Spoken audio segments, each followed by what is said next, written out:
گوندەکانی دەوروبەری تەلتەمر بە تایبەتی سەرباری ئەوەی کە لەژێر هەڕەشێکی جدی فڕۆکە جەنگەکانی تورکیا و چەکدارانی ئۆپۆزیسیۆنی سەر بە تورکیادایە، بەڵام لەگەڵ ئەوەشدا هەسەدا بە تەواوەتی بڵاویان پێکراوە. بۆم بێژە وەزعی خەڵکی سەرەکانی وەزعی سەرەکانی خراپە، ڕەوشا سەرەکانی ملەتی وێ دەرکەتی شەردی گونداکەتی دەرڤەیی چۆنن باشن؟ ئاین گۆت تا چەند دڵخۆشم بۆ ئیتفاقی کە کراوە ئێستا خۆشن گەلکین و ڕۆژاوا ئەولۆ بمینە و بژی کورد و کوردستان. هێرشی تورکیا و چەکدارانی ئۆپۆزیسیۆن بۆ سەر ڕۆژاوای کوردستان هەسەدەی ناچار کردووە زۆربەی شەروانەکانی بۆ شەڕ و ڕوبەڕووبوونەوە ڕەوانەی سنوورەکان بکات. ئەمە وای لە شانۆستەکانی داعش کردووە هەوڵی ڕزگارکردنی داعشە دەستگیرکراوەکان بدەن و تەنانەت هێرشی خۆکوشیش بکەنە سەر زیندانەکان. بەڵام تا ئێستا هەسەدە پارێزگاری کردووە و سەرباری کەمبوونەوەی شەروانەکانی ڕێوشێنی توندی ئەمنی گرتوۆتە بەر و دۆخەکە هێشتا لەژێر کۆنتترۆلیدایە.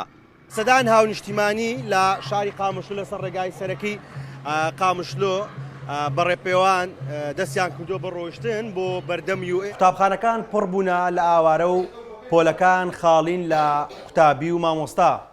بەهۆی تۆپباران و بۆمباران و شەڕ و ڕوبەڕووبوونەوەکان تاوەکو ئێستا نزیکەی 30 منداڵ گیانیان لەدەست داوە.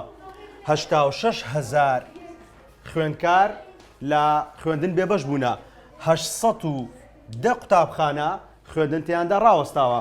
بەهۆی تۆپباران و بۆمبارانی هەڕەمەچیەوە 20 قوتابخانە لە سەرەکانی و گرێسپی بە تەواوەتی لەگەڵ زەوی تەخت بوونە. سەدان کەس لە ناوچەکانی سەرەکانی و گرێسپی و تەلتەمر ئاوارەی حەسەکە و دەوروبەری بوونە.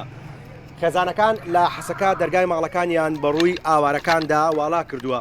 تەنیا لەنێو ئەو ماڵەدا 5 خێزان کە نزیکەی 30 کەس دەبن لەلایەن ئەم خێزانەوە پێشوازیان لێکراوە تاوەکو پشووی تێدا بدەن.